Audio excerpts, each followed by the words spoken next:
신명기는요, 그 신자가 반복한다 그런 뜻이에요. 반복한다, 반복할 신자입니다.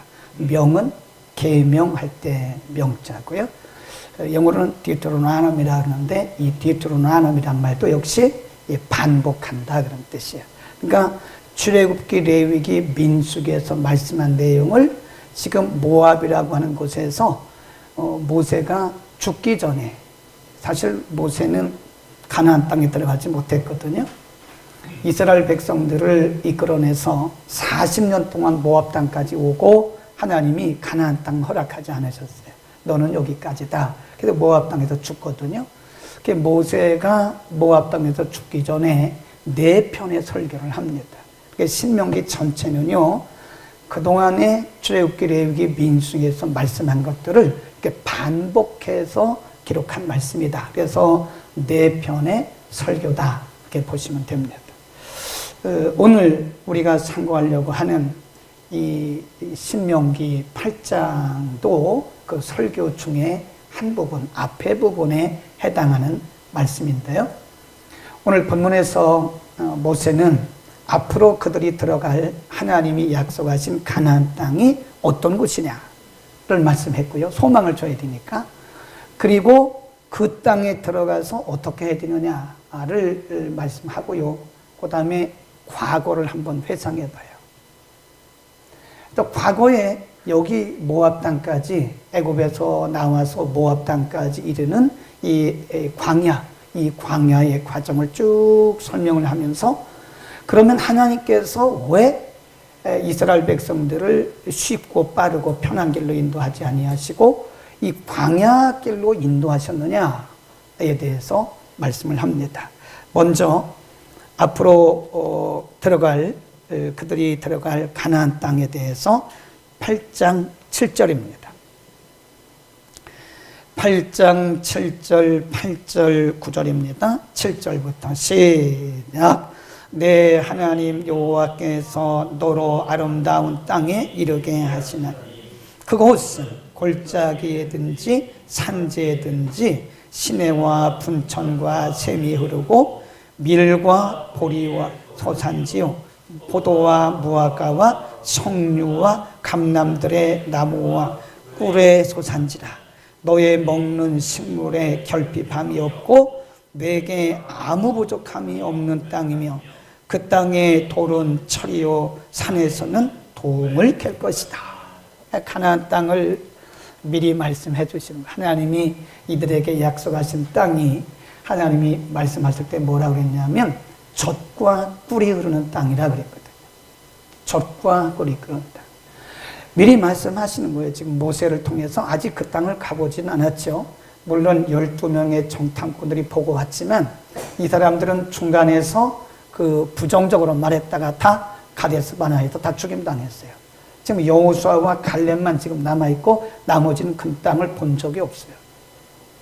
그 땅은 금과 은과 동과 철이 아주 흔한 땅이고 정말 하나님이 풍성한, 애국과는 비교도 안 되는 그런 땅이다. 40년을 지나오면서 이스라엘 백성들이 얼마나 굶었습니까? 얼마나 굶주렸어요. 그 원주민들 때문에 얼마나 고생을 했습니까? 근데 그 땅은 그런 곳이 없대 이거예요. 하나님이 주실 땅은 젖과 꿀이 흐르는 땅이다. 그런데 중요한 것은 그 땅에 들어가서 어떻게 할 것이냐, 이게 굉장히 중요해요. 오늘 본문이 그 말씀입니다. 11절. 하나님이 주신 약속의 땅 가나안의 땅에 들어가서 어떻게 할 것이냐. 11 시작.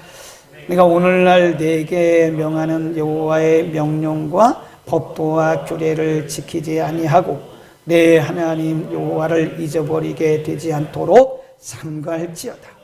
내가 먹어서 배불리고 아름다운 집을 짓고 거하게 되며 또 내 우양이 성하게 되며 내 은금이 증식되며 내 소유와 내 풍부하게 될 때에 두렵건대 내 마음이 교만하여 내 하나님 여호와를 잊어버리게 하노라. 중요한 두 가지를 부탁을 하는데요. 하나는 그 땅에 들어가서 너희가 아주 풍성한 삶을 살게 될 텐데 배부르게 먹고 은과 금이 아주 증식되고 오늘날로 말하면 날마다 재물이 늘어난다 이거예요. 그때 너희는 말씀을 잊어버리지 마라. 첫 번째 말씀한 게 절대로 하나님이 주신 그 계명을 잊어버리지 마라. 두 번째, 하나님을 잊어버리지 마라. 하나님을 예배하고 하나님을 경외하는 것을 절대 잊어버리지 마라 라고 경고하고 부탁하고 있는 거예요. 그 다음에 밑으로 쭉 내려가 보면요, 17절 시작. 또 두렵건대 네가 마음에 이르기를 내 능과 내 손의 힘으로 내가 이 재물을 얻었다 할까 하노라. 내 하나님 여호와를 기억하라. 그가 내게 재물 얻을 능을 주셨다 그랬습니다. 그때 혹시 마음이 교만해져서 이거 내가 얻은 거야? 내 노력으로 된 거야? 내 수고로 된 거야? 이런 말 자체도 하지 말라는 거예요. 너의 힘이나 너의 능이나 너의 능력으로 된 것이 아니야. 너의 힘으로 된 게 아니야. 너의 지혜로 된 게 아니야. 하나님이 너에게 얻을 능을 주신 것이고 힘을 주신 거야 라고 지금 모세를 통해서 그들에게 경고를 하고 있는 겁니다. 여러분, 우리가 끝까지 잘해야 된다고 그랬잖아요. 끝까지. 지금 하나님이 모세를 통해서 가나안을 향해서 가는 이스라엘 백성들에게 말씀하는 거예요. 애굽에서 나온 게 중요한 게 아니에요. 40년 광야 생활을 성공적으로 끝난 게 아닙니다. 그들은 아직 목적지에 도달하지 않았어요. 목적지는 가나안입니다. 아직도 요단강을 건너야 하되고 요단강을 건넌 다음에 가나안을 다 정복해야 됩니다. 정복한 후에 부를 누리고 풍부하게 될 때 반드시 너희는 어떤 경우도 말씀을 떠나지 마라. 방심하지 마라. 그리고 하나님을 예배하고 하나님을 경외하는 것을 잊어버리지 마라. 이건요, 생명을 두고 맹세시킨 말씀과 같은 거예요. 여러분, 우리가 이 세상을 살면서요, 우리가 잘나서 되는 일은 없습니다. 하나님이 할 수 있게 하신 거고 하나님이 은혜를 주신 거지 우리의 힘으로 된 게 아니에요. 하나님이 그 힘도 하나님이 주신 거예요. 그 지혜도 하나님이 주신 거예요.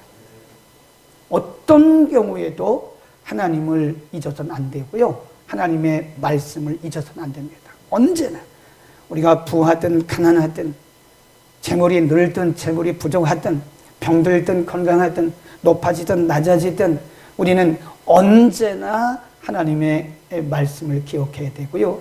방심하지 말아야 해요. 우리의 시선이 하나님의 말씀으로부터 멀어지지 말라는 거예요. 사람은 누구나 다 부해지면요, 방심하게 돼요. 누구나 마찬가지예요. 가정도 개인도 교회도 나라도 우리가 어려울 때는요, 그래도 좀 이렇게 각성합니다. 그런데 조금 넉넉해지기 시작하면서부터 사람들은 마음이 서서히 풀어져요. 그게 방심이라고 그래요. 마음을 놨다. 그래, 방심하게 됩니다. 그러면 망하는 겁니다. 개인도 가정도 교회도 나라도 방심하면 안 돼요. 언제든지 어떤 경우에든지 하나님의 말씀을 붙들시길 바랍니다. 그리고 하나님을 예배하는 것을 잊어서는 안 돼요. 다 하나님이 오시는 분이 계시다는 거예요. 다 그분의 능력이고 그분의 힘이고 그분이 주신 지혜고 그분이 주신 힘으로 우리가 이것저것 한 거지 결코 우리의 힘과 능력이 아니라는 겁니다. 만일 우리가 하나님을 잊어버리고 우리가 말씀을 떠나서 방심하면 그 바바를 물고 있는 그 개미와 똑같다 생각하시면 되는 거예요. 하나님의 은혜인 것을 우리 평생 잊지 맙시다. 어떤 경우도 하나님을 잊으면 안 돼요. 하나님의 말씀을 떠나도 안 돼요. 그게 생명이에요, 생명. 따라합시다. 말씀이 생명입니다. 또 따라합시다. 예배가 생명입니다. 예배가 생명. 하나님을 예배하는 것이 우리의 생명인 겁니다. 그 다음에 지나온 광야 생활을 회상을 해줘요. 8장 2절 보세요. 지금 설명을 하는 겁니다. 8장 2절 시작. 내 하나님 여호와께서 이 40년 동안에 너로 광야의 길을 걷게 하신 것을 기억하라 그랬어요. 광야의 길, 광야라 그랬고요. 그 다음에 3절 보세요. 쭉 내려가다가 보면 너를 낮추시며 그 다음에 줄이게 하시며 그랬어요. 15절로 가보세요. 광대하고 위험한 광야, 불뱀과 전갈이 있고 물이 없는 건조한 땅을 지나게 하셨다. 지도를 한번 보여주실까요? 자, 거기 지도를 한번 보시면요. 이게 이제 광야 노정기 지도거든요. 저 별표를 한번 보세요. 애굽이거든요. 애굽에서 나오면 이스라엘 백성들은 편안할 줄 알았어요. 왜냐하면 430년 동안 애굽에서 짐승 같은 생활을 했거든요. 그러니까 애굽에서 해방되면 얼마나 좋겠어요. 근데 웬걸 열흘도 안 돼가지고 이스라엘 백성들 앞에 저 파란 게 홍해거든요. 홍해가 딱 가로막힌 거예요. 이거보다 큰 문제가 어디 있나요? 하나님이 그들을 애굽에서 해방시키면 더 이상 어려움을 없을 줄 알았는데 홍해가 떡하니 모여가지고 거기서 얼마나 힘들었어요? 하나님의 은혜로 홍해를 건넜죠. 야, 우리 홍해를 건넜어? 그래가지고 출애굽기 15장에 가보면요. 거기서 막 홍해가에서 이스라엘 백성들이 찬송을 하고 오늘날로 말하면 잔치를 벌인 거예요. 간증을 하고. 근데 웬걸? 그 별표 두 번째가 말합니다. 거기 갔더니 물이 써요. 써서 마실 수가 없는 거예요. 그 다음에 그 밑으로 내려가면 거기가 르비딤 거기도 또 먹을 것이 없죠. 그 다음에 신광에 가니까 또 먹을 거 없고 마실 물 없죠. 그러니까 이스라엘 백성들이 또 모세에게 원망하고 돌 던지려고 그러고 과거로 돌아가자 그러고 왜 우리를 인도해냈냐 그러고 또 위로 올라가면 가데스 바네아에서 또 수많은 사람들이 하나님을 원망하다가 죽어요. 이게 연속입니다. 연속. 별표를 한번 보세요. 별표 위에 보면 길게 쭉 된 화살표 있잖아요. 원래 출애굽기 13장에 가보면 이 길이 열흘이면 간대요. 열흘이면 가는 게 아무리 늦어도 3주면 갈 수 있는 거리라니까요. 그런데 하나님이 그 길로 인도하지 않으셨다는 거예요. 밑으로 돌려 출애굽기 13장에 보면요. 하나님이 그 길로 인도하니 아니고 광야길로 돌려서 어려운 길로만 간 거예요.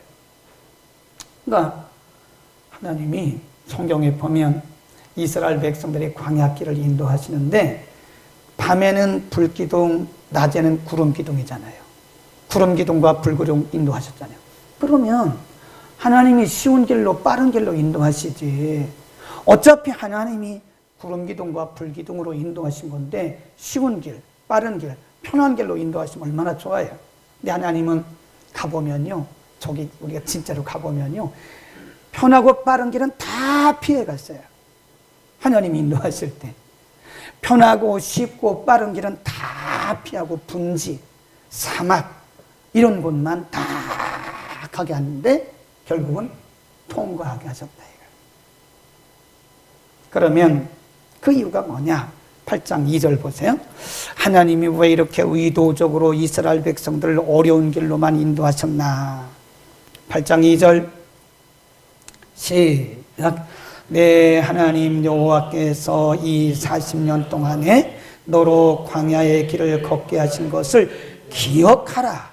이는 너를 낮추시며 너를 시험하사 내 마음에 어떠한지 그 명령을 지키는지 아니 지키는지 알려 하십니다. 여기 보니까 너를 낮추려고 그런 거야.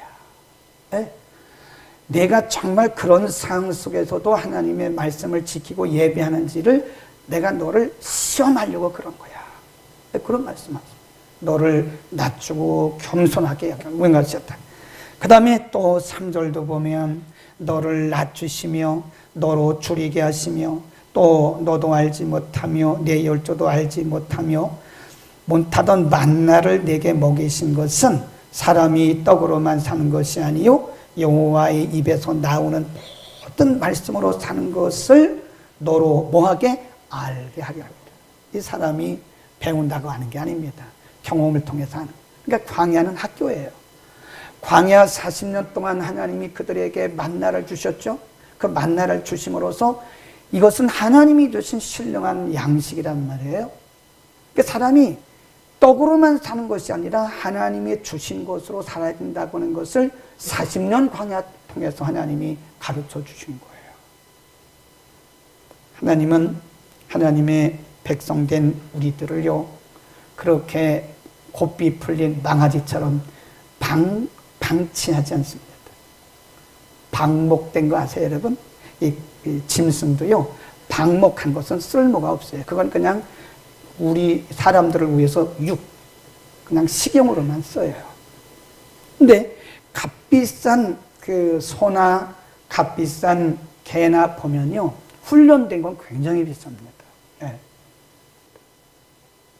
하나님은 우리들을 고품격의 성품을 가진 하나님의 백성으로 만드시기 위해서, 고품격 아십니까? 품격이 있고 정말 상식이 있고 지혜 있고 지식이 있고 하나님 보시기에 순종적이고 겸손하고 온유하고 성령에 순종하는 성령의 사람이 되게 하기 위해서 하나님은 우리들을 쉽고 빠르게 편하게 인도하지 않습니다. 우리의 길이 쉽고 빠르고 편하다면 우리는 방목된 거나 똑같아요. 우리가 예배 안 드리는 거 얼마나 편합니까? 교회 오다 보니까 어떤 분들은 막 그냥 그 등산복 입고 오늘 주일 예배하는 날인데 막 등산 가고요. 어떤 분들은 새벽부터 골프장 가려고 그냥 2명, 3명이서 3, 3, 5 앉아있더라고요. 얼마나 편해요. 내 맘대로니까. 누가 뭐라 한 사람이 있어요? 네, 누가 뭐라 한 사람이 있냐고요. 아무도 뭐라 한 사람, 내 맘대로 살아가는 거예요. 그것은 방목과 똑같은 거예요. 하나님은 우리를 그렇게 하지 않습니다. 하나님은 철저하게 우리를 고품격 있는 하나님의 거룩한 경건한 사람들로 만드시기 위해서 하나님 의도적으로 우리가 가는 길을 좁게 만들어요. 빠른 길, 쉬운 길, 아주 고든 길로 갈 수도 있지만 하나님은 우리를 의도적으로 굽은 길로 꼬불꼬불 제가 가봤었잖아요. 한 달 동안 있었잖아요, 이스라엘에.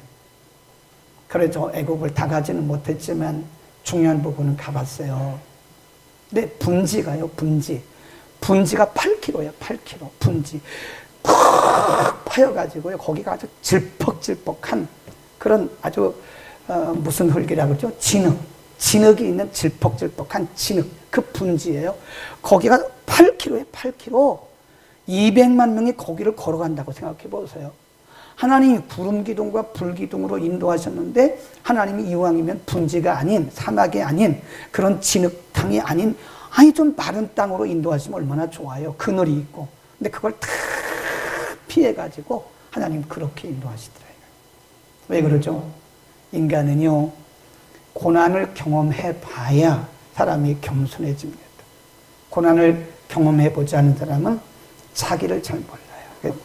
그래서 하나님이 의도적으로 광야길로 인도하신 거예요. 하나님이 우리에게 얼마든지 전능하신 분이시기 때문에 편한 길, 빠른 길, 좋은 길 얼마든지 하실 수 있어요. 근데 하나님은 그렇게 안 해요. 제가 여러 번 얘기했잖아요.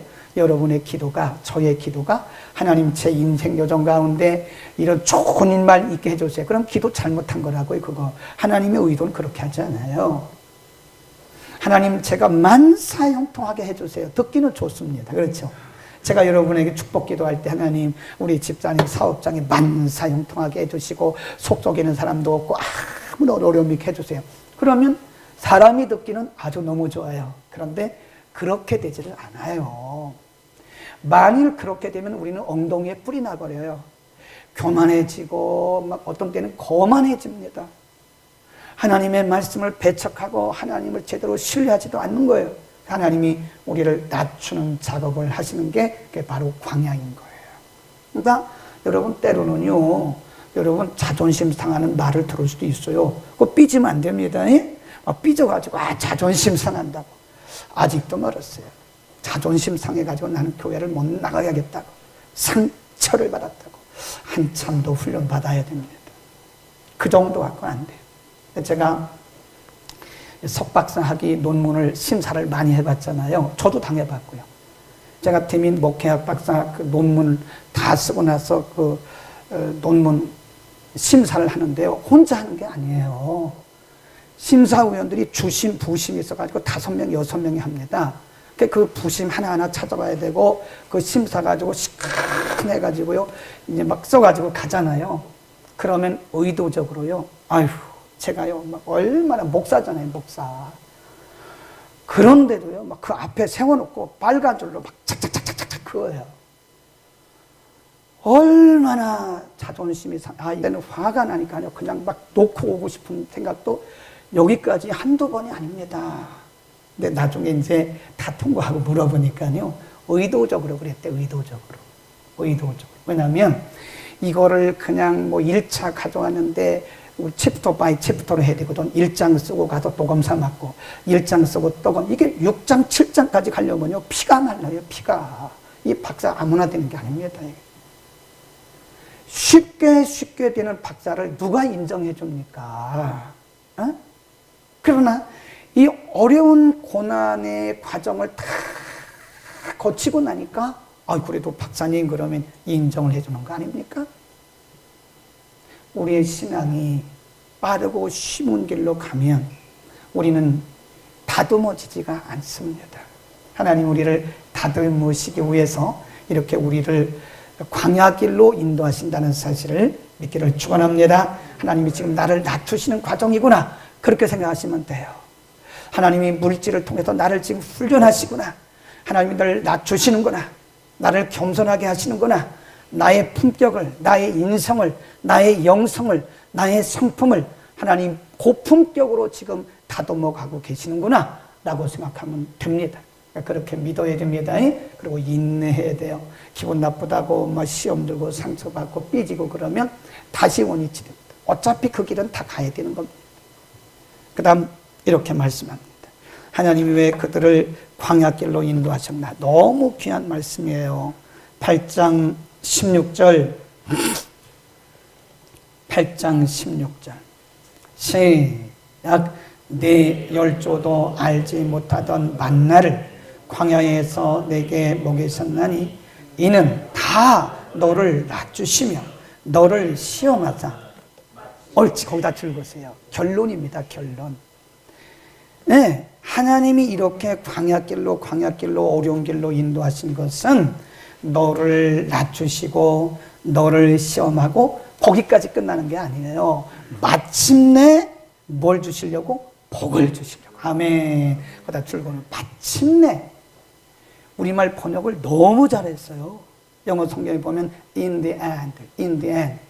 결론적으로 너에게 복을 주려고 했던 거라는 거예요. 아멘. 하나님의 의도가 거기 있는 겁니다. 그러니까 하나님의 의도를 모르는 사람들은요, 일시적으로 만나는 일들 때문에 막 시험 들고 불신앙에 빠지고 원망하고 불평하고, 이건 제가 볼 때요 아주 낮은 차원의 믿음입니다. 하나님의 목적을 모르기 때문에. 하나님의 목적은 궁극적으로 마침내 우리에게 복을 주기 위함이다. 아멘.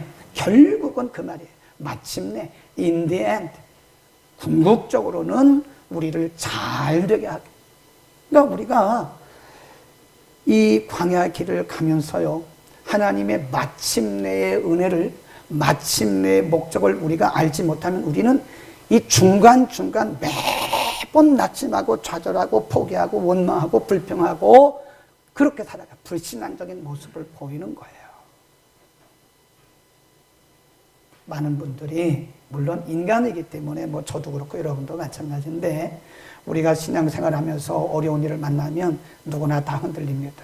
그럴 때마다 이 말씀을 꼭 보세요. 8장 16절. 마침내 하나님이 너를 낮추시고 너를 겸손하게 하시고 너를 잘 다듬어서 마침내는 너에게 복을 주기 위함이다.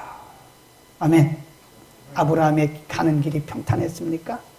아브라함이 75세에 부름을 받아가지고 100세에 하나님의 아들, 하나님이 약속하신 아들 이삭을 낳잖아요.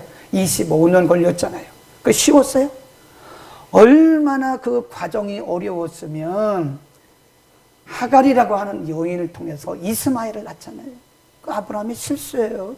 얼마나 힘들었으면 하나님 나 이거 안 되겠습니다. 아무리 기다려도 아들 낳지 않는데 하나님 그냥 저 저 사람 데려다가 그냥 양자 삼을게요. 그때마다 하나님이 천사를 보내서 뭐라고? 아니야. 내 몸에서 날씨가 너의 후사야. 하나님이 아브라함에게 수없이 말씀하신 거예요. 그리고 마침내는 100세에 누구를 주셨어요? 이삭을 주셨어요. 야곱이 형 에서를 피해서 가나안 땅을 피해서 하란으로 도망갑니다. 그 피신생을 하는 거예요. 루스에서 하나님을 만났지만 또 하란에 가서 20년을 살면서 그 자기 장인이면서 외삼촌에게 얼마나 사기를 맞았어요. 나중에 야곱이 자기 외삼촌 집엔 그 집을 떠나면서 외삼촌이 자기 장인인데 10번이나 나를 속이지 않았냐고 사기 맞은 거예요.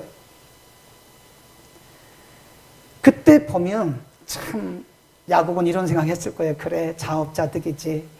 내가 아버지 속이고 내가 형 에서 속이고 왔으니 나도 속임을 당하는 거지. 그래, 자업자득이야. 이렇게 말했을지도 몰라요. 그렇다고 해서 야곱을 통해서 이루시려고 하시는 하나님의 뜻이 끝난 게 아닙니다. 그런 과정을 통하고 다시 야복강을 오면서 세겜 땅에서 야곱은 또 한 번의 큰 위기를 만나요. 야곱의 딸 디나가 세겜성 사람들 구경하러 갔다가 세겜성 남자에게 강간을 당해가지고 거기서 피비린내 나는 살인극이 벌어지고 야곱의 가정이 이런 일이 있을 수가 있습니까? 그런데 거기서 야곱의 인생이 끝난 게 아니에요. 하나님은 마침내 야곱을 하나님이 약속하셨던 가나안 땅으로 다시 한 바퀴 돌아서 그 땅의 제자리에 딱 갖다 놓으신 거예요. 아멘. 하나님 그런 주신 분이에요. 일시적으로 일어나는 이런 일들 때문에 우리는 좌고우면하면 안 됩니다. 어떤 때는 하나님이 응답하셨다고 좋아하고, 어떤 때는 하나님이 계신 거야, 안 계신 거야. 하나님은 왜 내 기도를 안 들으시는 거야? 내가 무슨 죄가 있어서 그러게. 여러분 그런 얘기 하지 말라고 그랬죠? 죄가 있어서 그런 거 아닙니다. 물론 죄 때문에 오는 징계도 있어요. 근데 우리는 유교적인 관점에서 내가 무슨 죄 때문에 이러지? 내가 무슨 죄를 진 거야? 막 이렇게 얘기하는데 그렇게 하나님을 좁은 하나님으로 말하지 말라고요. 하나님은 그렇게 좁은 하나님이 아닙니다. 그들에게 계속 기다려주시면서 깨닫게 하시고 결국은 마침내 하나님의 자녀로 살아가게 하시는 분이시지. 우리는 하나님이 얼마나 선하시고 그의 선하심과 위대하심이 인자하심이 영원하다 그랬잖아요.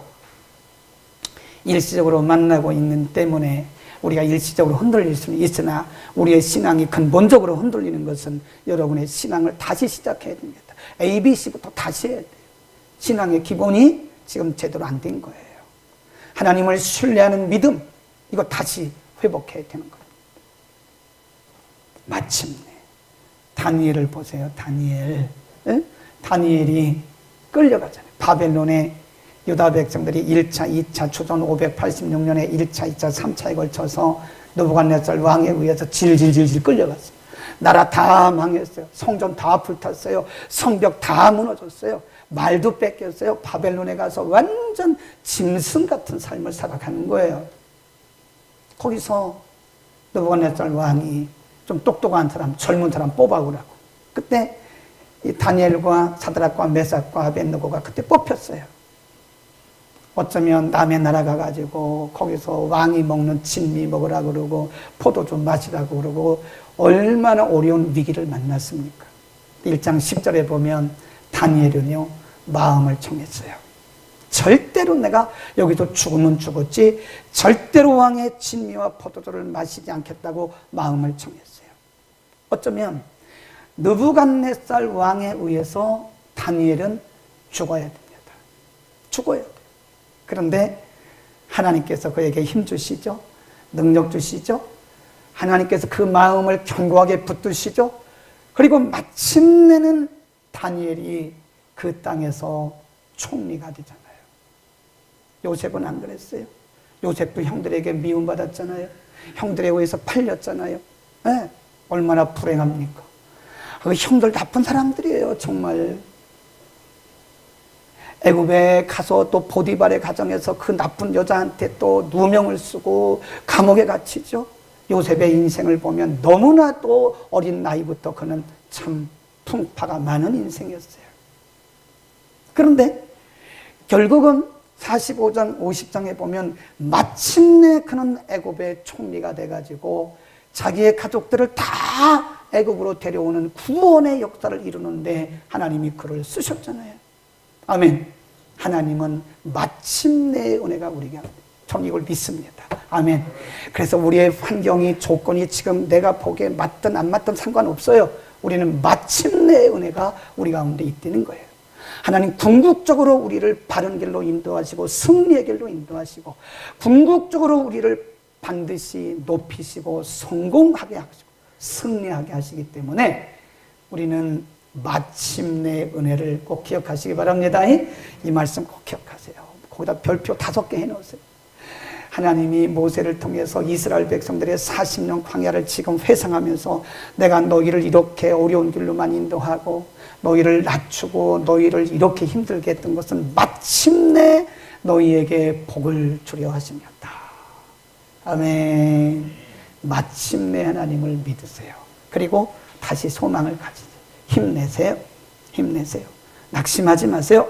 다시 일어서세요. 우리는 궁극적 승리자들입니다. 우리는 궁극적으로 반드시 승리하게 되어 있는 거예요. 우리 힘이 없습니다. 우리 부족합니다. 능력도 없습니다. 우리는 일어날 힘조차 어떤 때 없어요. 절망이죠.